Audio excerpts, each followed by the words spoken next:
Good morning friends, ફરી અહીંયા પરેશ પુરોહિત YouTube ચેનલમાં સર્વે મિત્રોનું હાર્દિક સ્વાગત છે. આપણે ઓલમોસ્ટ સ્ટાન્ડર્ડ 12 ના ઘન અવસ્થાનો લાસ્ટ લેક્ચર જ હશે ઓલમોસ્ટ, કારણ કે એક્સરસાઇઝ પણ અડધી ક્લિયર કરી નાખી છે. ચેપ્ટર પૂરું થઈ ગયું છે. એક્સરસાઇઝમાં આઈ થિંક લગભગ 12 ક્વેશ્ચન આપણે પૂરા કરી નાખ્યા હતા મિત્રો. તો ક્વેશ્ચન નંબર 13 કઈ પ્રકારનો છે, આપણે એક્સરસાઇઝમાં કેલ્ક્યુલેશન વાળો છે, થોડું જોઈ લઈએ આપણે કે આપણી જે એક્સરસાઇઝ છે એ એક્સરસાઇઝનો ક્વેશ્ચન નંબર જે 13 છે એમાં એવું લખ્યું છે કે ભાઈ નિયોબિયમ અંતઃ કેન્દ્રિત સમઘનીય રચનામાં સ્ફટિકીકરણ પામે છે. હવે ધારો કે નિયોબિયમ આપણે એવું કહીએ કે અંતઃ કેન્દ્રિત રચના બનાવે છે, તો જ્યારે પણ કોઈ બીસીસી રચના બનાવતું હોય તો એવું વિચારી શકીએ આપણે કે z બરાબર એના માટે 2 હશે, એવું કહી શકીએ આપણે. જો ઘનતા 8.55 ગ્રામ પ્રતિ સેન્ટીમીટર ક્યુબ હોય, એનો મતલબ કે એની ડેન્સિટી બરાબર આપણને 8.55 ગ્રામ પર સેન્ટીમીટર ક્યુબ આપેલી છે, ગ્રામ પર સેન્ટીમીટર ક્યુબ હોય, તથા તો નિયોબિયમનું પરમાણુય દળ 93 લઈએ તો ત્રિજ્યા શોધો. એનો મતલબ કે એનું પરમાણુય દળ બરાબર 93 U હોય તો એની ત્રિજ્યા શોધો. r કેટલી થશે? આ પ્રકારનો ક્વેશ્ચન પૂછાય છે. તો આપણને એક તત્વ આપેલું છે નિયોબિયમ, જેના વિશેની માહિતી આપેલી છે. બીસીસી રચના z બરાબર 2 છે, ડેન્સિટી આપેલી છે, પરમાણુય દળ આપેલું છે. તો પહેલા તો ધારની લંબાઈ શોધી શકાય એના પરથી. તો આપણી પાસે જે ફોર્મ્યુલા છે, density is equal two z into n upon a cube into na. આ પ્રકારનો એક ફોર્મ્યુલા છે આપણી પાસે. ઓકે, તો એમાંથી જો આપણે aq ને કરતા બનાવીએ તો therefore a cube is equal to z કેટલા? તો z બરાબર તો 2 છે, પરમાણુય દળ કેટલું? 93 છે, ડિવાઇડેડ બાય ડેન્સિટી કેટલી? તો 8.55 into na. તો na છે આપણી પાસે 6.022 ગુણ્યા 1023. ઓકે, તો ઇઝ ઇક્વલ ટુ, આ તમે કેલ્ક્યુલેશન કરો છો મિત્રો, 2 ગુણ્યા 3 એટલે 186 divided by 8.55, 186 divided by 8.55 divided by 6.022 is equal to 3.612 ગુણ્યા 10 ની માઈનસ 23 થાય મિત્રો. 23 પર જાય તો માઈનસ થઈ જાય. પણ હવે અહીંયા a ક્યુબ છે તો આપણે a હોય તો અહીંયા મતલબ ઘનમૂળ કરવું પડે, અને ઘનમૂળ કરવા માટે 23 ઘાત છે, -23 તો ચાલે નહીં. તો -24 કરવી હોય તો આવું કરી શકાય. ઇઝ ઇક્વલ ટુ 36.12 ગુણ્યા 10 ની -24 ઘાત આવું થઈ શકે. તો a ક્યુબ બરાબર થશે 36.12 ગુણ્યા 10 ની -24 ઘાત. હવે therefore તો અહીંયા a લખીએ આપણે તો અહીંયા રેઝ ટુ 1/3 થઈ જાય મિત્રો. તો ઇઝ ઇક્વલ ટુ 36.12 નું તમે જો ઘનમૂળ નીકાળો છો મિત્રો, તો 36.12 નું ઘનમૂળ નીકળે છે 3.30. તો 3.3 લખી દઈએ તો 3.3 ઇન્ટુ -24 છે, એનું ઘનમૂળ નીકાળો એટલે 10⁻⁸ થઈ જાય. એનો યુનિટ આવશે સેન્ટીમીટર. યુનિટ સેન્ટીમીટર એટલા માટે લખ્યું મિત્રો કારણ કે ડેન્સિટી તમે જોઈ શકો છો, ડેન્સિટીમાં જે યુનિટ આપેલો છે ગ્રામ પર સેન્ટીમીટર ક્યુબ છે. એટલે આપણને જે ધારની લંબાઈ મળી એ પણ શેમાં મળશે મિત્રો? સેન્ટીમીટરમાં જ મળશે. હકીકતમાં આપણે ધારની લંબાઈ તો શોધવાની નથી, આપણને તો એવું બધું છે કે ભાઈ ત્રિજ્યા શોધો. હવે બીસીસી પ્રકારની રચના હોય તો ધારની લંબાઈ અને ત્રિજ્યા વચ્ચે સંબંધ દર્શાવતું સૂત્ર પણ આવડવું જોઈએ આપણને, કે a ઇઝ ઇક્વલ ટુ, અથવા આવું લખી દઈએ, r is equal two √3a/4. r is equal two √3a/4, જ્યાં a ધારની લંબાઈ છે અને ધારની લંબાઈ આપણને મળી ગઈ છે 3.3 ગુણ્યા 10 ની -8. તો therefore r is equal to √3 multiplied by 3.3 into 10⁻⁸ divided by 4. જો આનું કેલ્ક્યુલેશન કરીએ આપણે તો r is equal to કેટલા પ્રકારના આવશે? √3.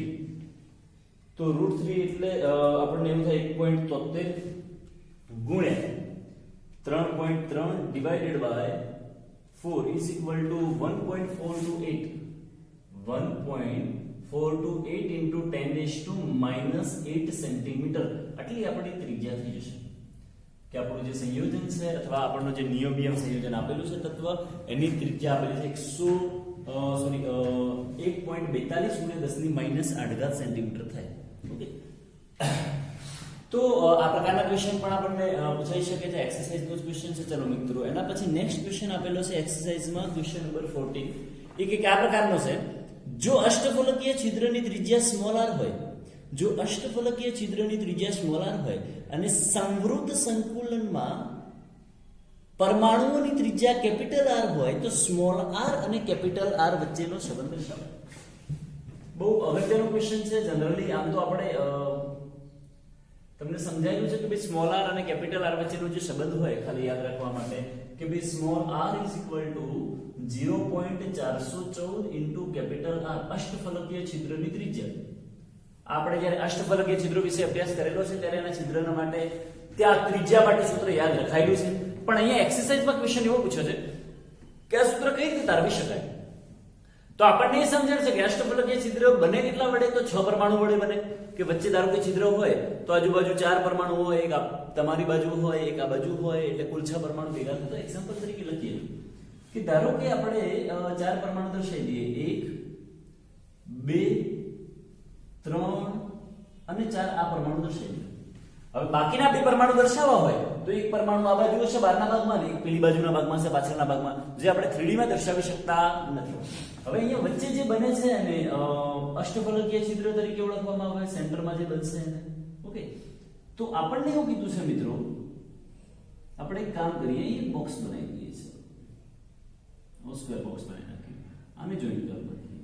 તો ધ્યાનથી સમજજો મિત્રો, આપણને એવું કીધું છે કે અષ્ટફલકીય છિદ્રની ત્રિજ્યા સ્મોલ આર છે, એટલે અંદરની જે ત્રિજ્યા છે ને આટલાથી આટલું માપ, આ વચ્ચેના સેન્ટર પોઈન્ટ થી આટલા સુધીનું જે માપ છે ને બહાર લખી દઈએ સ્મોલ આર છે, અને આટલાથી માંડીને આટલું જે માપ છે એને કહી દઈએ આપણે કેપિટલ આર છે. કેટલું છે? Capital R. તો આખું જો આપણે લખવા જઈએ, ધારો કે ત્રિકોણ ત્રિકોણ AB અને અહીંયા સેન્ટરમાં C આપી દઈએ આપણે ABC, તો ત્રિકોણ ABC એમાં I નું માપ પણ R થાય, I નું માપ પણ R થશે, એવું કહી શકાય મિત્રો.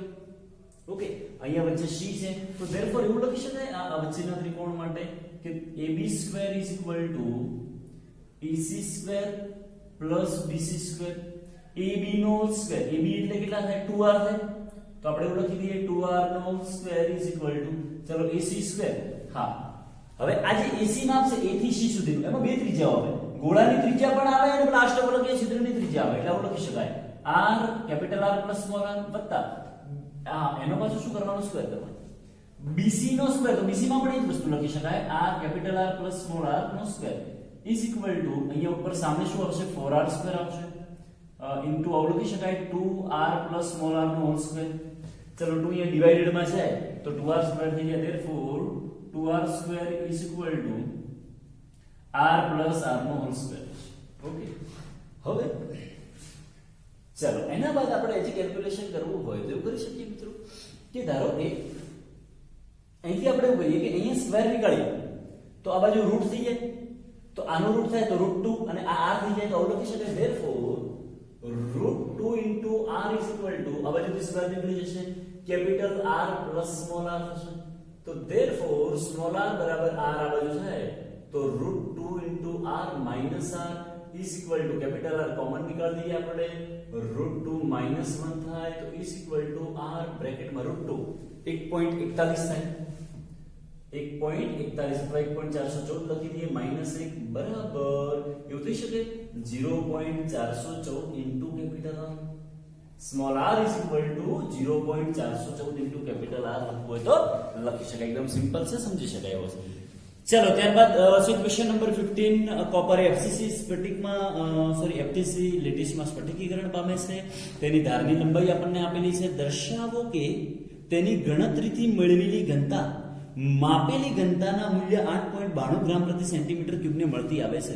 મિત્રો હવે આપણને એવું કીધું છે આમાં, આ ક્વેશ્ચનની હું તમને હિન્ટ આપું છું, તમારે જાતે ગણી લેવાનું. ખાલી આપણે સૂત્ર વગેરે લખાઈ દઈએ છીએ કે જે કોપર છે એ FCC માં સ્ફટિકીકરણ પામે છે. હવે જો FCC માં સ્ફટિકીકરણ પામતું હોય તો એવું કહી શકાય Z બરાબર 4 છે. FCC માં સ્ફટિકીકરણ પામતું હોય તો Z બરાબર કેટલા થાય? 4. તેની ધારની લંબાઈ આપેલી છે 3.61 ગુણ્યા 10 ની માઈનસ 8 સેન્ટીમીટર, એટલે A બરાબર 3.61 ગુણ્યા 10 ની માઈનસ 8 સેન્ટીમીટર આપેલું છે.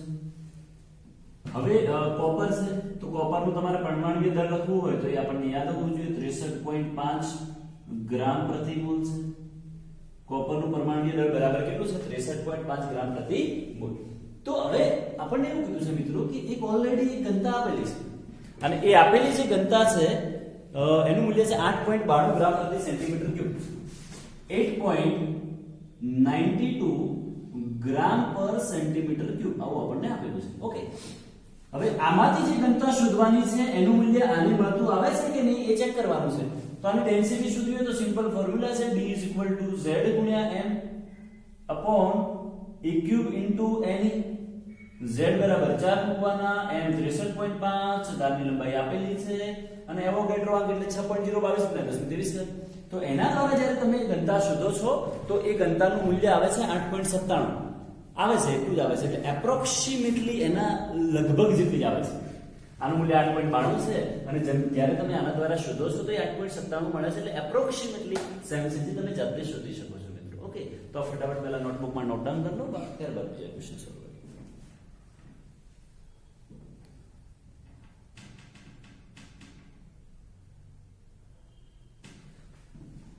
ઓકે, ત્યારબાદ એક્ઝામ્પલ નંબર 16 જોઈ શકો છો મિત્રો તમે. એક્ઝામ્પલ નંબર જે 16 છે કે ભાઈ એક સંયોજન આપેલું છે આપણને Ni 0.98 ઓક્સાઇડ.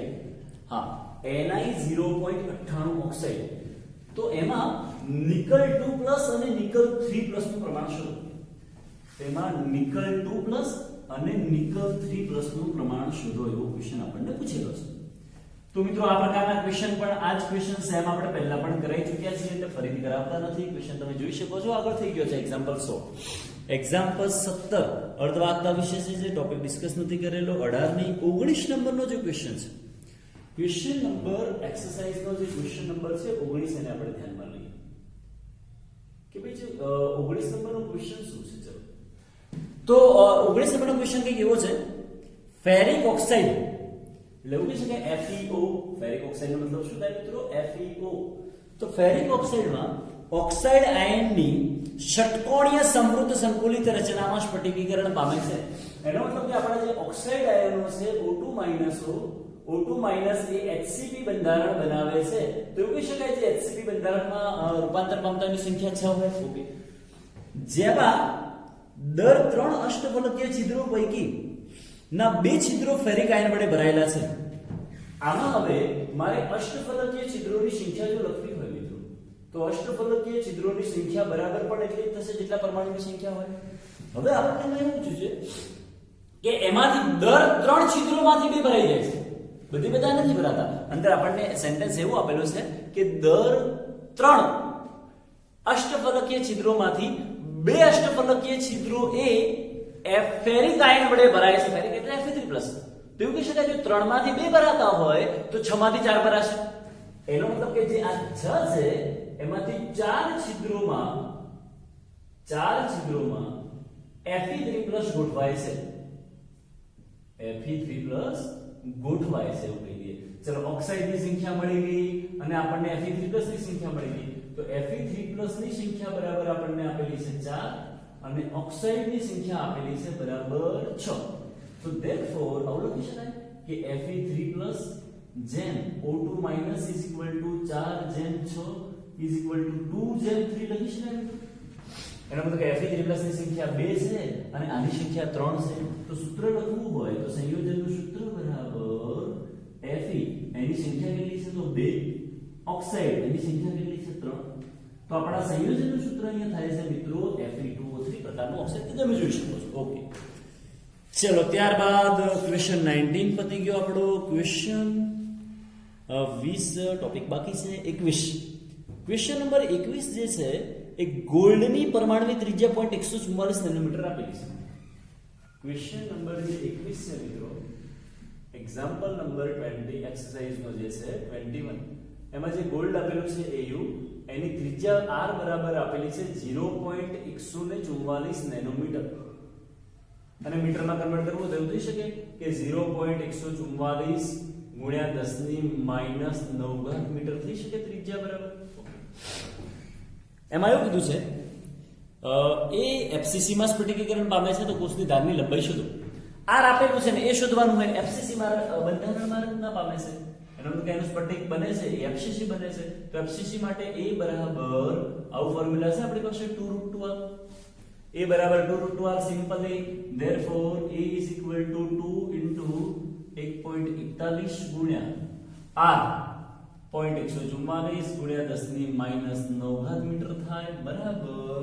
ચલો એનું કેલ્ક્યુલેશન કરી નાખીએ. 2 ગુણ્યા 1.41 એટલે 2.82 ગુણ્યા 0.144 એટલે 0.4046 ઇન્ટુ 10⁻9 મીટર થશે. કે ભાઈ ધારની લંબાઈ બરાબર કેટલી થાય 0.4046 ગુણ્યા 10⁻9 મીટર. અથવા આ જે મીટર છે તો એને નેનોમીટરમાં પણ કન્વર્ટ કરી શકાય. તો આપણે ઓલરેડી હતું નેનોમીટર પર સમજણ પડે.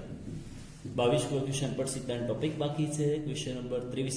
ક્વેશ્ચન નંબર 23 એવો છે કે યોગ્ય ઉદાહરણ સાથે પર્યાયો સમજાવો. શોર્ટકી ક્ષતિ, ફ્રેન્કલ ક્ષતિ, આંતરાલીય ક્ષતિ, એફ કેન્દ્રો, એ બધું તમે થિયરિટિકલ પોર્શન મિત્રો જોઈ શકો છો. ચલો ક્વેશ્ચન નંબર 24. એલ્યુમિનિયમ સમઘનીય સંવૃત સંકુલિત રચનામાં સ્ફટિકીકરણ પામે છે. સમઘનીય સંવૃત સંકુલિત રચના એટલે એફસીસી અથવા સીસીપી કહી શકો તમે. જો ધાત્વીય ત્રિજ્યા 125 પિકોમીટર આપેલી છે એનો મતલબ કે r બરાબર એક્સરસાઇઝનો જે 24 છે મિત્રો એમાં આપણને એલ્યુમિનિયમની રચના આપેલી છે જે એફસીસી બંધારણ ધરાવે છે. એટલે એવું કહી શકીએ z બરાબર 4 થાય એની r બરાબર આપેલી છે ત્રિજ્યા. એ ત્રિજ્યા તમે જોઈ શકો છો બુકમાં 125 પિકોમીટર આપેલી છે. 125 કિલોમીટર. ઓકે, હવે આપણને એવું કીધું છે કે એની ધારની લંબાઈ શું તો સિમ્પલ છે ને કે a = 2√2r. આ ફોર્મ્યુલા તમે યુઝ કરશો મિત્રો તો a બરાબર આખું કેલ્ક્યુલેશન કરતા આન્સર હું ડાયરેક્ટ લખી દઉં. તમે જાતે કરી શકો છો. 300 એપ્રોક્સિમેટલી 354 પિકોમીટર આન્સર આવે છે. 354 પિકોમીટર. આ વારંવાર કેલ્ક્યુલેશન કરતા નથી આપણે ઉપર પણ કર્યું તો એનું જ છે. a બરાબર 2√2r કરો. આ કિંમત આપેલી છે, √2 નું ખબર છે તો એ મળી જાય ના મળી જાય. એ પરથી આપણને a ક્યુબ મળી જાય મિત્રો. તો ધેરફોર એ એકમ કોષનું મારે એવું લખવું હોય કે એકમ કોષનું કદ બરાબર a ક્યુબ. હવે a બરાબર કેટલા છે તો 354. તો 354 નો ક્યુબ કરીએ તો કંઈક આ પ્રકારનો આન્સર મળે છે આપણને. 354 ગુણ્યા કરશો 354 into 354 into 354 is equal to 4.436 ગુણ્યા 10⁻25 મળે છે.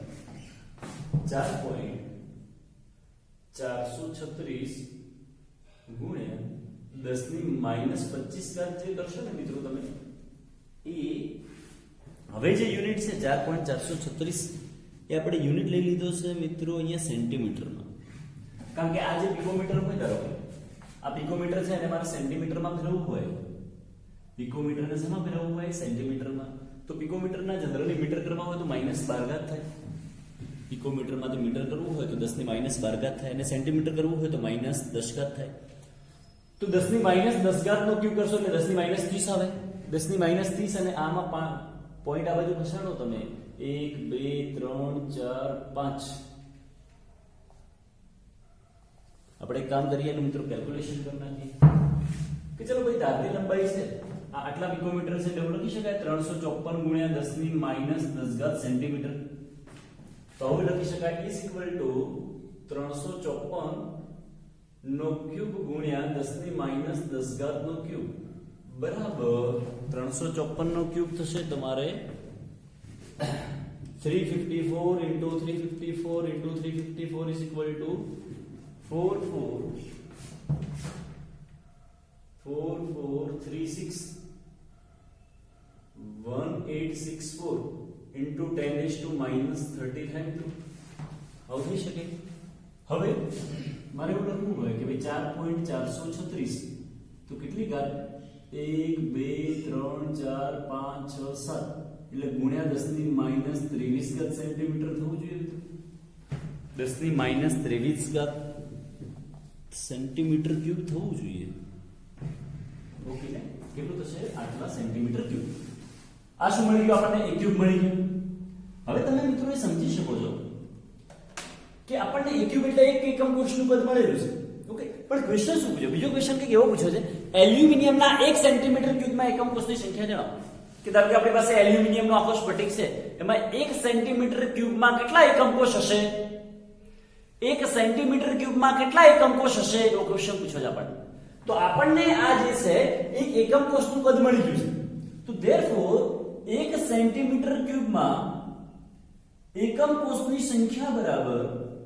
એકમ કોષની સંખ્યા બરાબર 1 સેન્ટીમીટર ક્યુબ ભાગ્યા એક એકમ કોષનું કદ કેટલું છે એકમ કોષની સંખ્યા મળી જાય આખા જે સમઘનમાં 1 સેન્ટીમીટર ક્યુબ ભાગ્યા એક એકમ કોષનું કદ એ કેટલું મળ્યું આપણને અહીંયા 4.436 ગુણ્યા 10 ની માઈનસ 23 સેન્ટીમીટર ક્યુબ તો ઇઝ ઇક્વલ ટુ કંઈક આવું થઈ શકે ચલો 1 ભાગ્યા 4.436 કરશું મિત્રો એટલે 0.225 ગુણ્યા 10 ની 23 આટલા એકમ કોષ આપણને મળી શકે કે 1 સેન્ટીમીટર ક્યુબમાં 0.225 હતા એવું લખી શકાય 2.25 ગુણ્યા 10 ની 22 જેટલા એકમ કોષ જોવા મળે છે આન્સર ચેક કરી લઈએ 2.25 ગુણ્યા 10 ની 22 ઓકે ચલો ક્વેશ્ચન નંબર 25 છે ઓલરેડી આપણે આગળ લખાઈ દીધો છે એટલે ડિસ્કસ કરતા નથી 26 એ ટોપિક બાકી છે તો કહેવાનો મતલબ મિત્રો કે લોવર અહીંયા આપણે એક્સરસાઇઝ પણ ઓલમોસ્ટ સોલ્વ કરી નાખી છે ફરી ધ્યાનથી સાંભળજો ખાસ અગત્યની સૂચના છે